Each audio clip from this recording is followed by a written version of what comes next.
Et c'est parti. Bonjour à tous et bienvenue sur la chaîne C'est que du foot.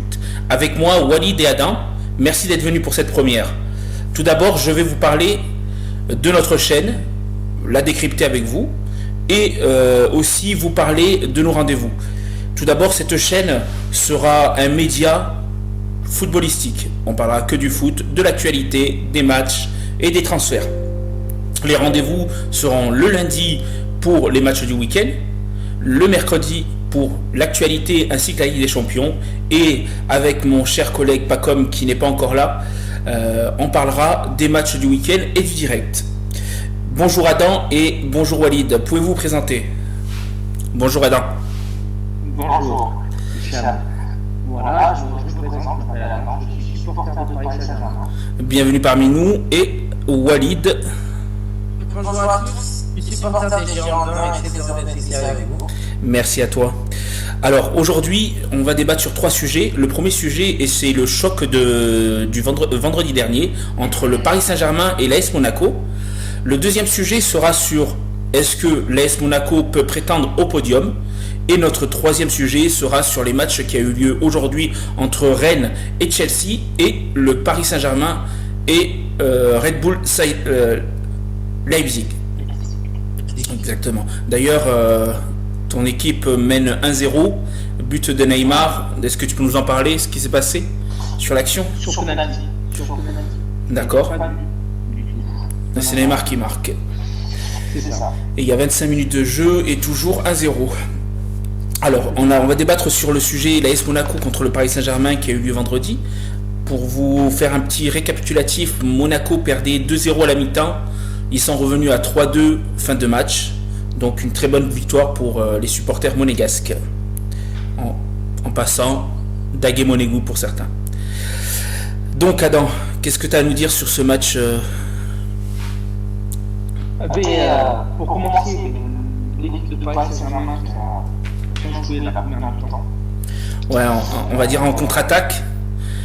Avec... C'est pas leur jeu actuel. Ça, je suis d'accord avec tous, mais on va dire que le jeu monégasque, le jeu proposé par l'AS Monaco, avec une possession au niveau du milieu de terrain, a beaucoup embêté en fait le Paris Saint-Germain. Et donc le Paris Saint-Germain est obligé de lancer des longs ballons au niveau de Mbappé ainsi que Moïse Kean pour pouvoir, on va dire, passer ce milieu de terrain. D'ailleurs, on l'a vu. C'est vrai, mais après c'est vrai que il y a un but hors jeu, il est un peu on va dire contraignant pour le Paris Saint-Germain, mais quand on regarde les images, il y a quand même un hors-jeu passif. Donc aujourd'hui, il y a une règle, c'est que l'arbitre qui est sur le terrain prend les décisions, et je parle en connaissance de cause, c'est que l'AS Monaco a été beaucoup lésé l'année dernière avec beaucoup de fautes d'arbitrage. Des fois, même la VAR ne fonctionnait pas. Et donc aujourd'hui, on va dire heureusement que la VAR a fonctionné et qu'on a pu voir que réellement il y avait un hors-jeu quand même. Après, ce qui a été intéressant de voir, c'était, on va dire, cette opposition, parce que pour le Paris Saint-Germain, c'était vraiment, avant ce match de Ligue des Champions, c'était vraiment un gros enjeu, savoir qu'est-ce qu'il allait en être pour aujourd'hui. Non? Si, carrément, je suis d'accord avec toi. Et rebonjour Pacom, et voici Pacom, bonjour. Comment tu vas? Bonjour. C'est bon, ça fonctionne? Ah, c'est nickel. On parlait du Paris Saint-Germain. On parlait du Paris Saint-Germain et sur le sentiment, on va dire un sentiment gâché. Parce que à 2-0, c'est une faute pour un club comme le Paris Saint-Germain de ne pas pouvoir soit faire le break en mettant un troisième, ou en tout cas de ne pas le perdre le match. Après, il faut savoir que Tourelle, il a essayé de gérer l'effectif. L'effet de ne pas trop mettre sur l'équipe type. Sans l'équipe type, en fait, pour éviter les blessures. blessure, sachant qu'il y a un match important face à Leipzig. Exactement. Et après, je pense que oui, si on dit faute professionnelle, c'est peut-être un peu trop dire en fait. Ouais. Et, Après, il n'a pas su gérer en fait les moments parce que lorsque vous regardez bien les deux mi-temps, Paris n'a pas dominé les deux mi-temps, pas du tout. Hein. exactement. On va dire le. Ouais, je t'écoute pas comme, excuse-moi. Ouais, je disais au contraire, c'est Monaco qui, dans la position de Monaco, ils étaient là.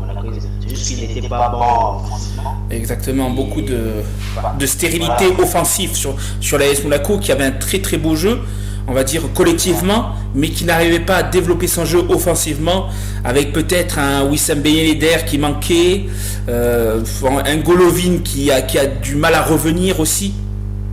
On attend beaucoup de ces joueurs-là, et on va dire que Voland a subi un peu ce que subissait Ben Yedder en début de saison. Il était trop esselé en attaque parce que Goebbels, qui devait logiquement être avec lui en attaque, allait sur un côté et délaissait un peu Voland en attaque, en faux 10 et attaquant quoi. Donc et malheureusement c'est ce qui a un peu gâché ses offensifs en première mi-temps. Exactement, c'est clairement ça. Parce que Goebbels, lui, je trouve en fait qu'il est plutôt bon il a joué, je crois, côté droit de l'attaque, mais il n'arrivait pas à se trouver avec Voland. Je pense que c'est peut-être aussi dû au automatisme. Exactement, il y a ça aussi. Il n'a pas l'habitude d'évoluer certainement avec Voland. C'est plus Wissam qui joue avec Voland. Après encore, on essaie de pas trop être indulgent avec lui. C'est un jeune joueur, on sait qu'il a subi énormément de blessures ces années. Pareil pour Pellegrini. Heureusement qu'il y a eu l'intelligence de Kovac de pouvoir modifier son jeu à la mi-temps afin que l'AS Monaco puisse revenir. D'ailleurs, à la mi-temps, il sort Goebbels. Il sort Goebbels et il sort Ballo-Touré qui, encore une fois, fait un match catastrophique. Et là... Il fait tout simplement du Ballo-Touré. Ouais, voilà, on va dire ça. Pour les connaisseurs. Et c'est vrai que là, il fait rentrer Caio, le Brésilien, latéral gauche. Et là, on voit que de suite, offensivement et même défensivement, on voit quelqu'un qui va au bout de ses actions, qui dribble, qui centre, qui donne un ballon. Et c'est vrai que ça change avec Ballo-Touré qui était là pour qui allait de l'avant mais qui s'arrêtait, qui revenait en arrière, il trouvait pas de solution. Et oui, bien sûr, il stoppait à chaque fois les attaques monégasques. Exactement. Et malheureusement, c'est aussi ce qui nous a coûté, le 0 but, c'est que offensivement, on n'arrivait pas à produire. Et quand certains joueurs donnent à fond et tout d'un coup reviennent en arrière, s'arrêtent, ça casse toute une dynamique. Exactement. Et du coup, si on vient un peu sur la question, parce que je crois que j'ai loupé un peu pas mal de choses, si on revient sur la question de Monaco sur le podium, pensez-vous vraiment que Monaco peut finir en fin de saison sur le podium avec cette équipe actuelle? Alors, on n'en a pas encore débattu, on n'en est que sur l'AS Monaco Paris Saint-Germain de vendredi. Et on va y venir dans 5 minutes, on y est. Okay. D'accord. Non, tu n'as pas trop loupé.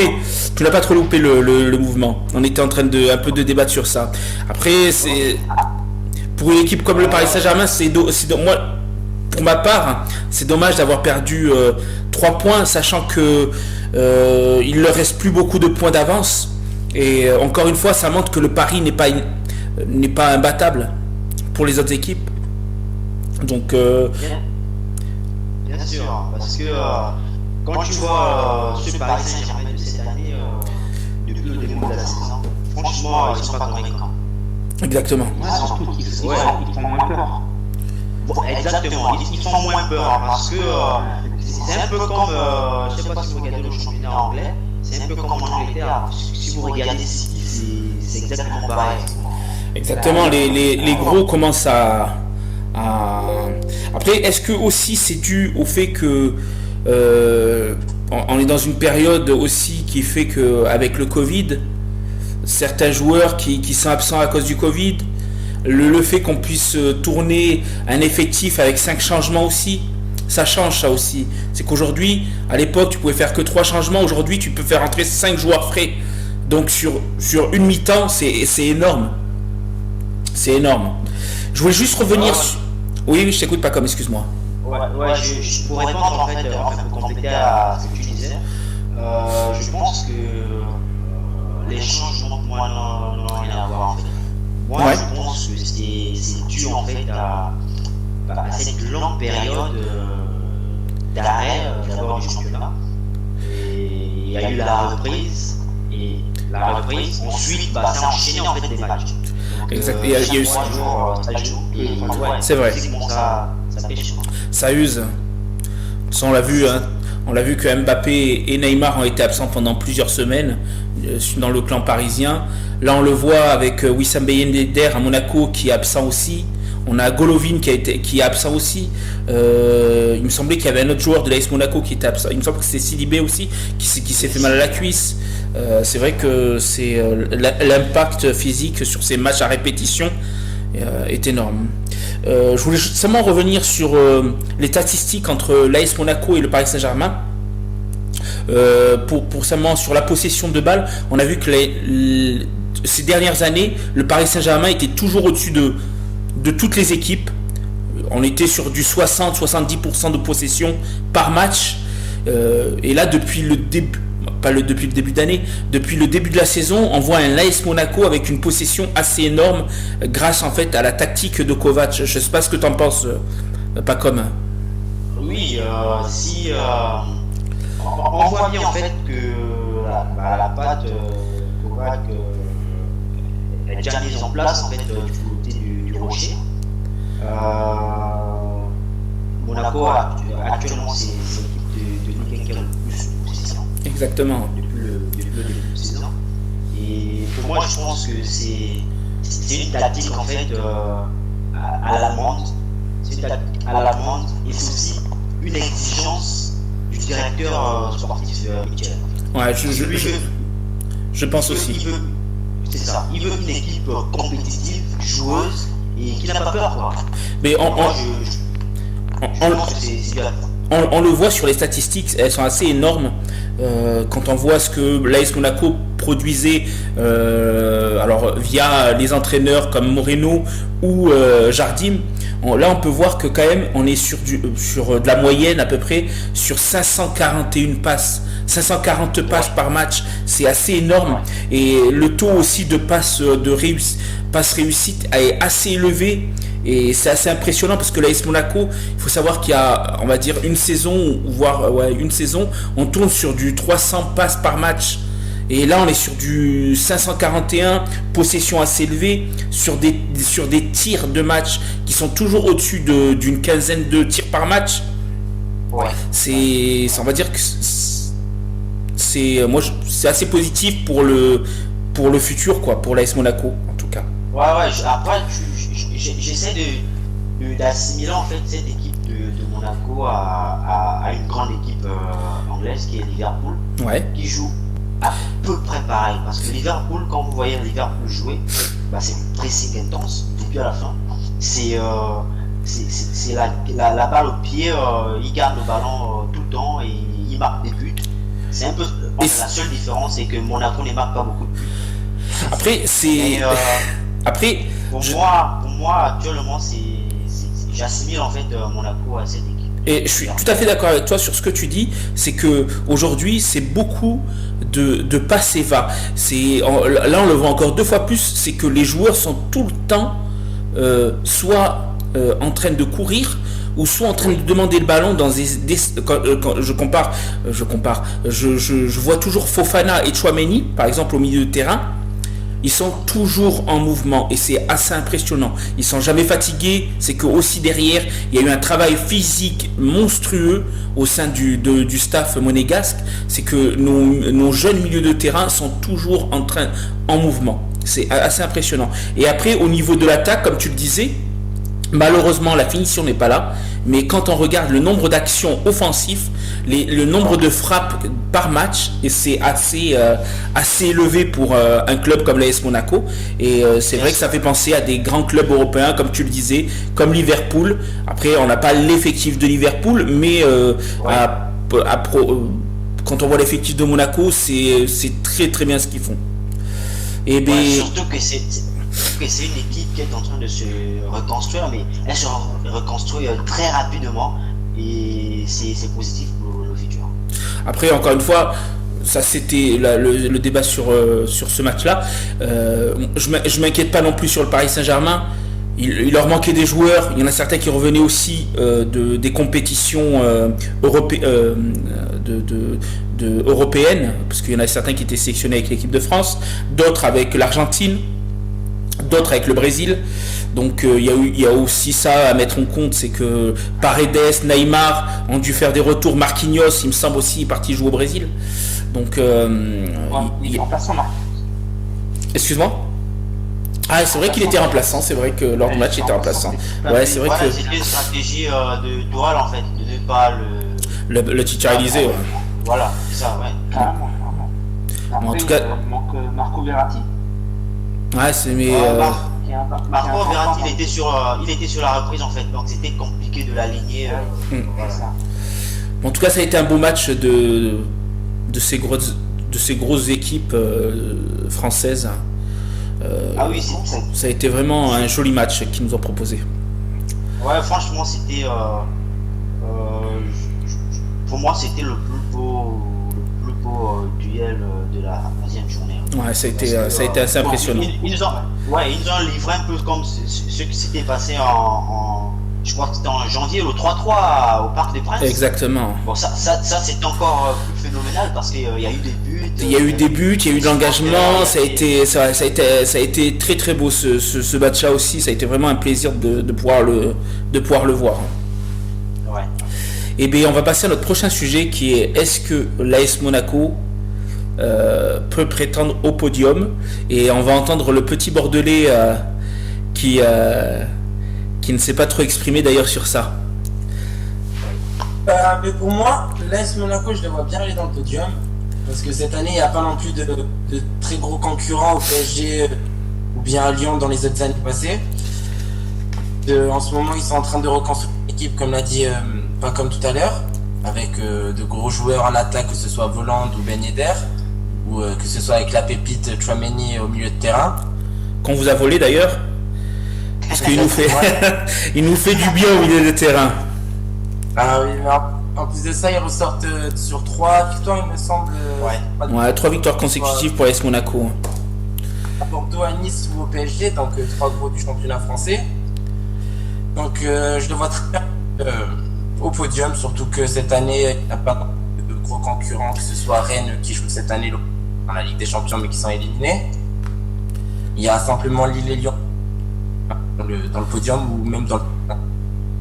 Alors, pour faire un peu le récapitulatif, à aujourd'hui, le Paris Saint-Germain est premier avec 24 points. Lille, second, avec 22, suivi de Lyon et Monaco, ex-aequo, 20 points. Derrière, Montpellier, à 20 points aussi. Et juste après, il y a 20 points, excusez-moi. 20 points, c'est ça. Montpellier aussi. Et Marseille juste derrière avec 18 points. Et Rennes 7ème. Sachant que Marseille n'a pas, il manque 2 matchs à Marseille. 2 matchs de retard. Donc Marseille s'ils prennent les 6 points, on peut prétendre au fait que Marseille revienne sur le Paris Saint-Germain à la place de leader du championnat. J'y crois moins les sardines quand même, mais j'y crois moins quand même. Mais on sait pas. Après il y a aussi une équipe qu'on ignore actuellement, c'est Lens. Lens, ils ont aussi je crois 2 matchs de moins. Lens est à 2 matchs de moi aussi. Et Ouais.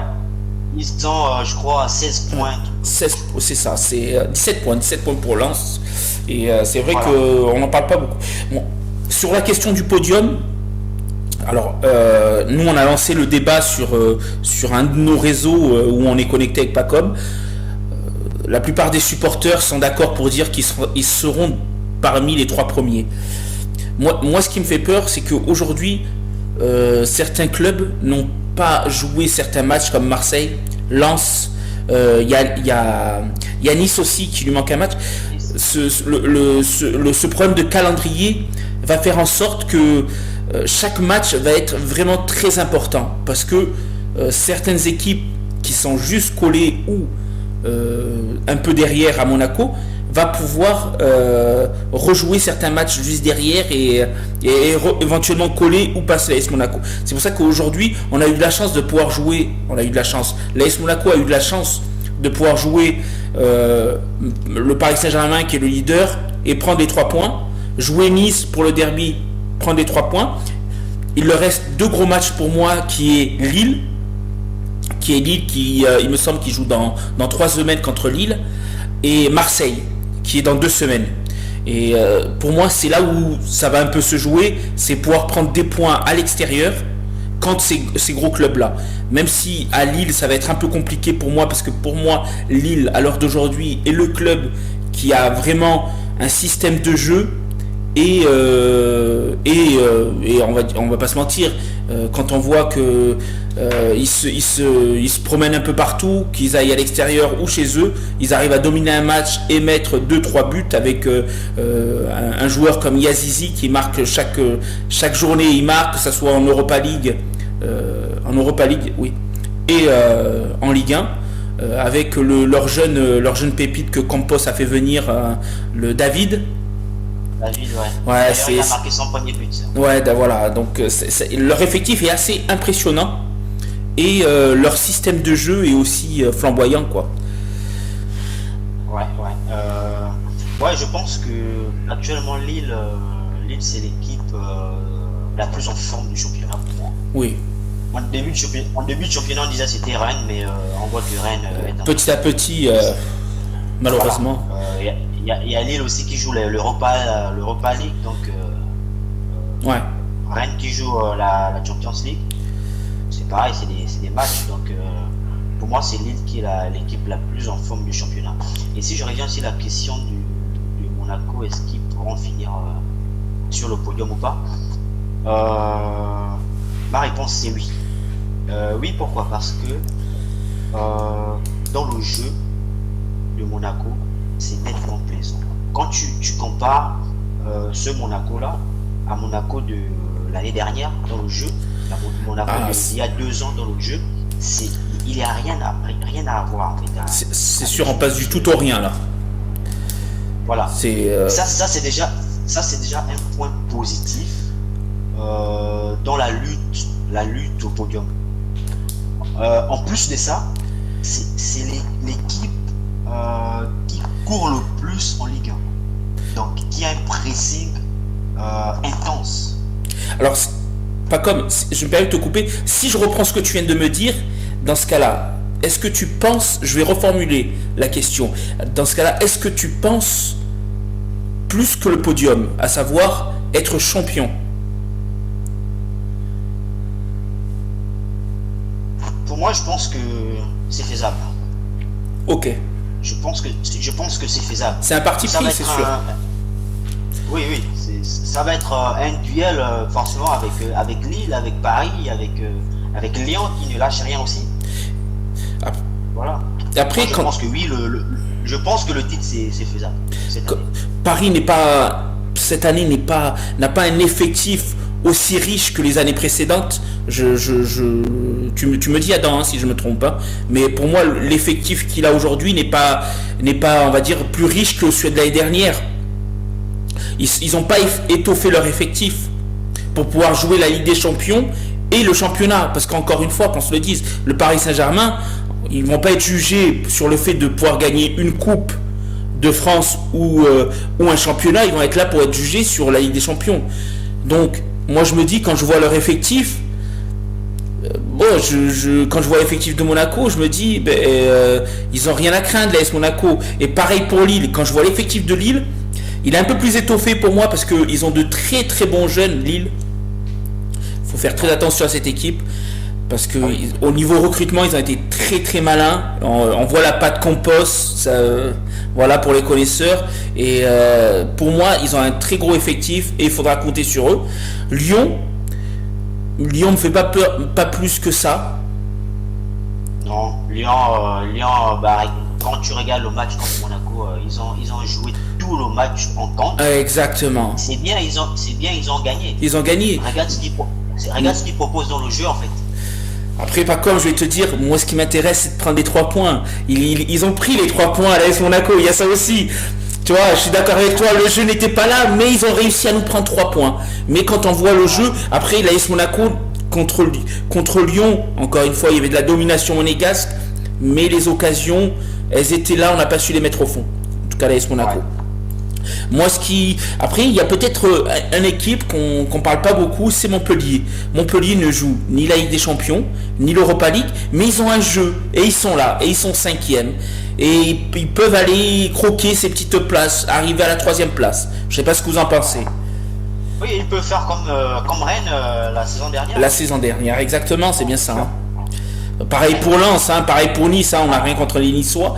Pareil pour Nice qui est 8e. Et il y a un bon petit wagon sur les 10 premières places. Il y a un bon petit wagon. Je m'arrête à Metz parce que Metz, je les vois pas aller plus haut que ça. Mais Nice, Lens, Rennes, Marseille, Montpellier sont des clubs qui peuvent prétendre à cette 3e place, à cette 2e place, même si elle va être dure à prendre parce que il y a quand même des gros clubs. Hein. Il y a Lyon, Lille, Monaco sur cette 2e place. Et pourquoi pas rêver avec cette 1re place. C'est vrai, ouais. Ce sont des équipes qui sont actuellement en forme. Donc quand tu regardes on va dire de la 9e, parce que je vais prendre la partie de Lens, de la 9e à la 2e place. Je ne veux pas prendre Paris parce qu'ils sont moins bons. Ils sont premiers, mais ils sont moins bons en fait actuellement. Mais ils restent dans la course hein, parce qu'ils sont premiers.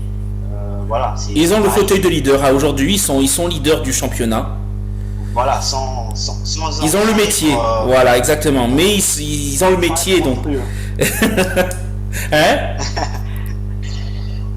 Ils ont le métier. Juste un truc à dire. Faudrait que Monaco joue comme ils ont fait contre Paris. Après, si tu regardes cette. Moi, si tu me proposes la première mi-temps de l'AS Monaco, moi ça me va pas parce que les actions offensives, encore une fois, elles n'étaient pas abouties. On s'arrêtait trop. Quand tu t'arrêtes et que tu redonnes le ballon au milieu de terrain ou en défense, bien sûr que tu vas avoir une possession de balle parce que tu gardes ce ballon. Mais si on avait une possession de balle qui n'était pas stérile, à savoir concrétiser nos actions par des frappes, par des centres, là je suis d'accord avec toi. Cette 2e mi-temps qu'on a faite, qu'on a bien réussi, chaque offensive se terminait soit par un centre, soit par une frappe. Et c'est ce qui était beau à voir sur cette 2e mi-temps. Mais si l'AS Monaco joue comme on a fait en première mi-temps, je les vois 3e, je les vois dans le podium, mais pas plus. Après Monaco n'a pas mal joué en première période. Hein. Ah, mais je suis d'accord avec toi, pas comme. Je dis pas qu'ils ont mal joué, je dis simplement que les actions offensives n'étaient pas menées. En fait, on était trop stériles. Ils étaient trop stériles, en tout cas sur l'attaque. C'est que on développait le ballon, mais on savait plus quoi faire en attaque avec. Quand tu regardes les frappes de la première mi-temps, il n'y en a pas énormément à se mettre sous la dent. Ouais. Après, c'était un peu la surprise, la composition de Monaco. Hein, oui.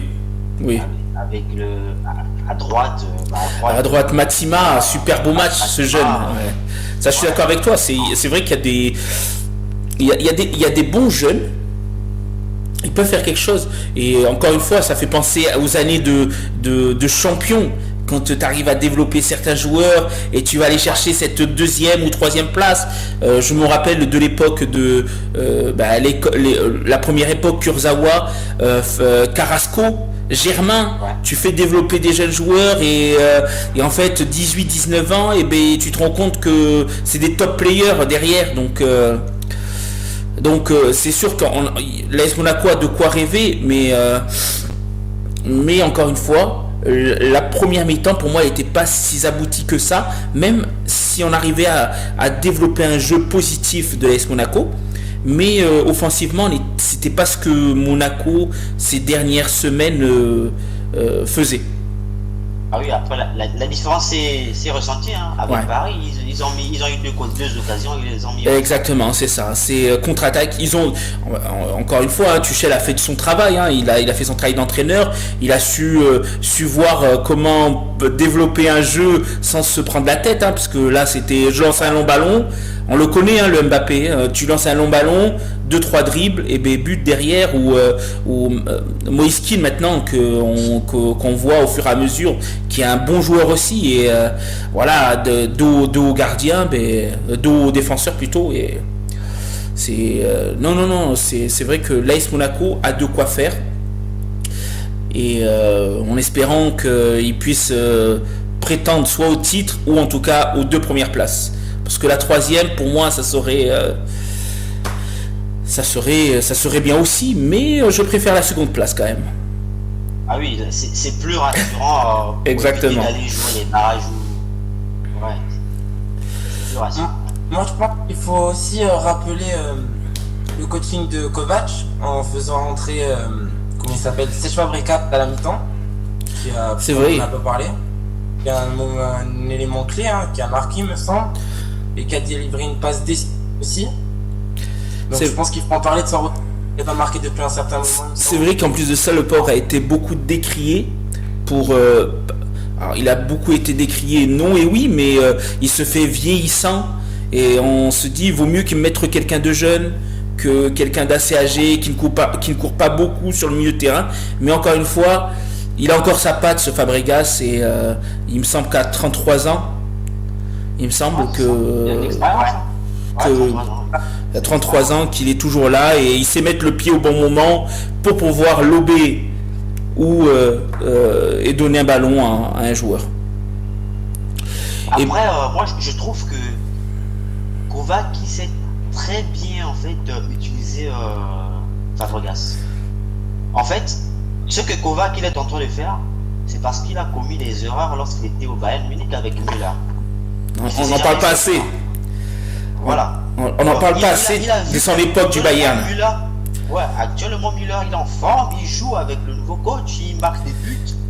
Et Kovac, il avait mis sur le côté. Il s'en servait plus beaucoup.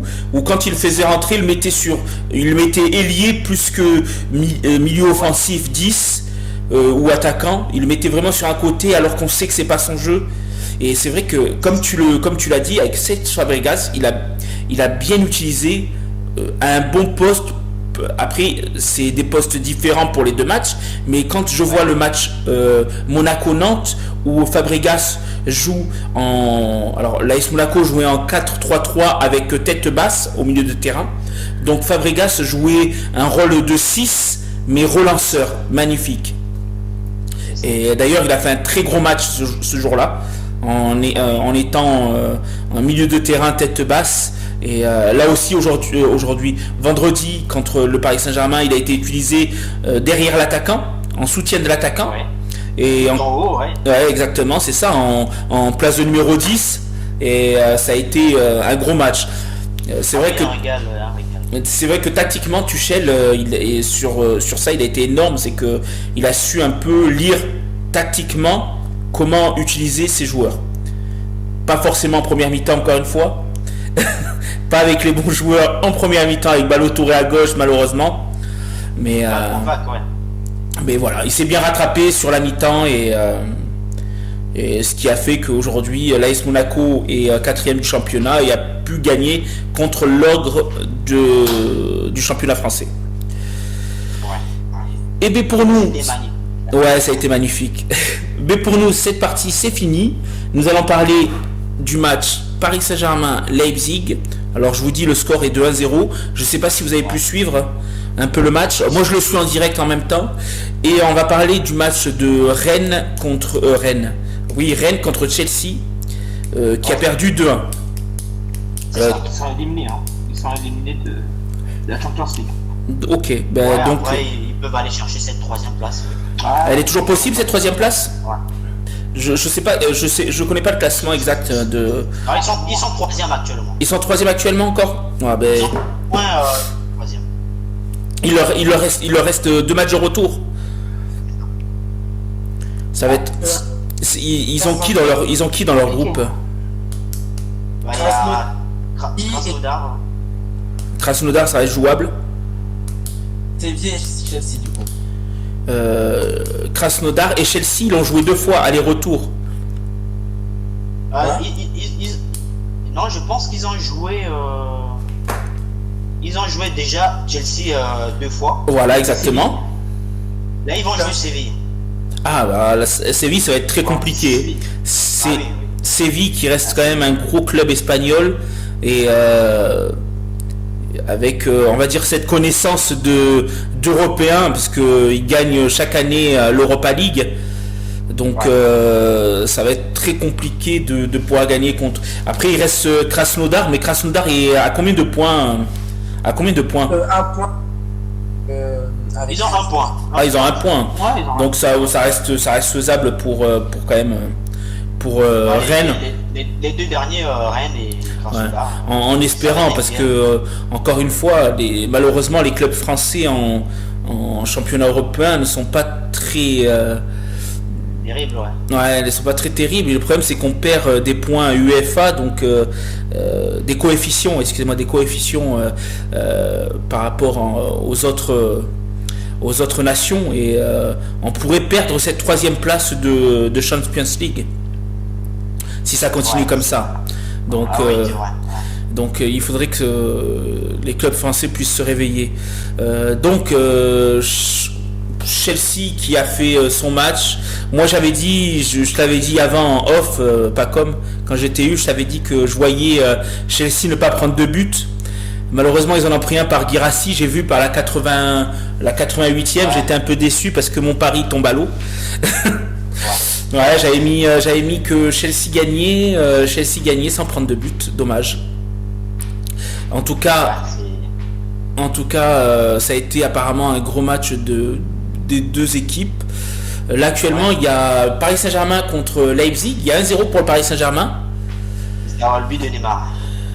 Alors, j'ai pas vu je sais qu'il y a eu penalty, j'ai vu le penalty, mais je n'ai pas vu l'action du penalty.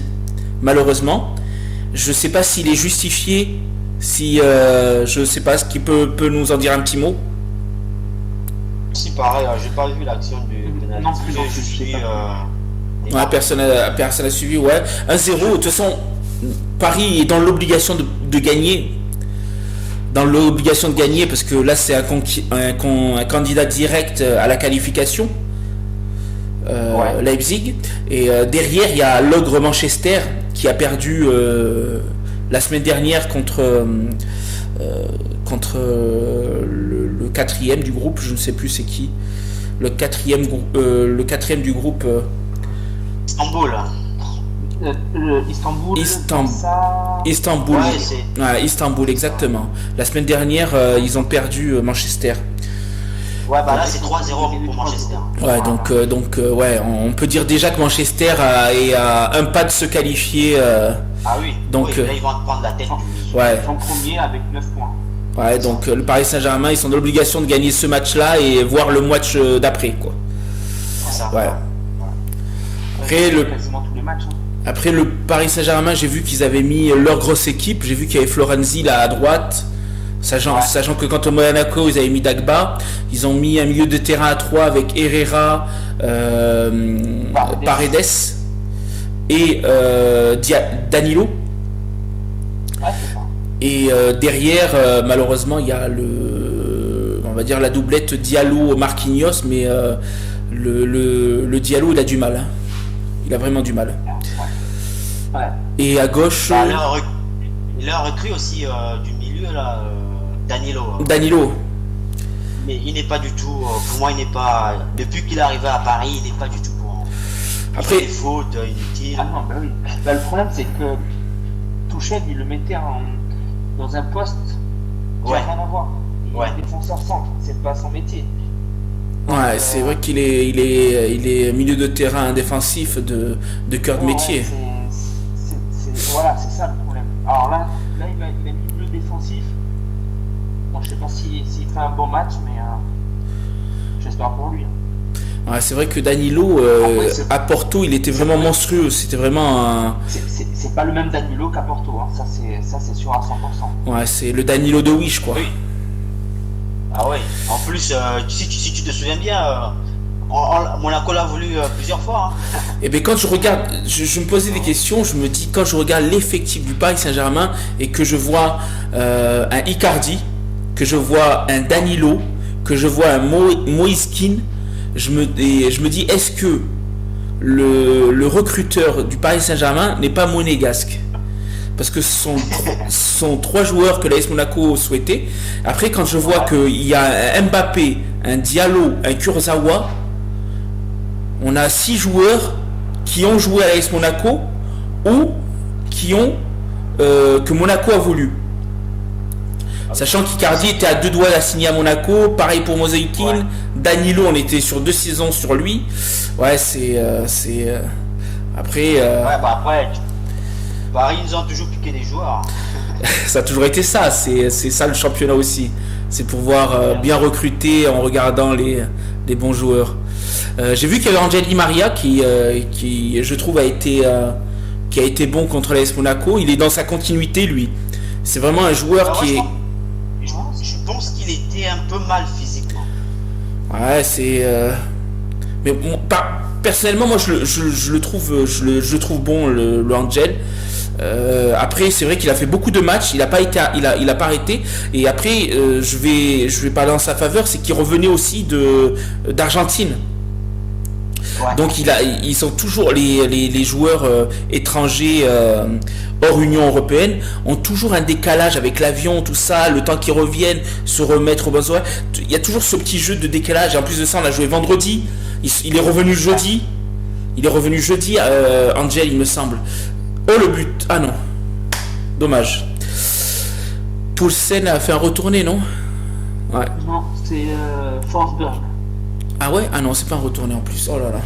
Quelle action. Ouais, j'ai cru, tu vois. Et ouais. Et donc il y a toujours un décalage avec le retour en avion. Et après, voilà, c'est un joueur qui est assez régulier, Angel Di Maria, et qui est toujours très très bien utilisé. Et après, offensivement, il y a l'Armada, Neymar, Mbappé, et je crois qu'il a pas mis un attaquant en pointe. Non, c'est ces 3 joueurs, ouais, d'accord. Ils jouent en 4-3-3 ou en 4-2-2? En 4-3-3. Ouais, mais je pense que c'est un 4-3-3. Et Neymar et... Mais ouais, Mbappé, Neymar qui se relayent sur un côté. Et, ouais. Et bien en tout cas, messieurs, ce fut un plaisir de partager cette première émission avec vous. Je rappelle... Le plaisir, il est partagé.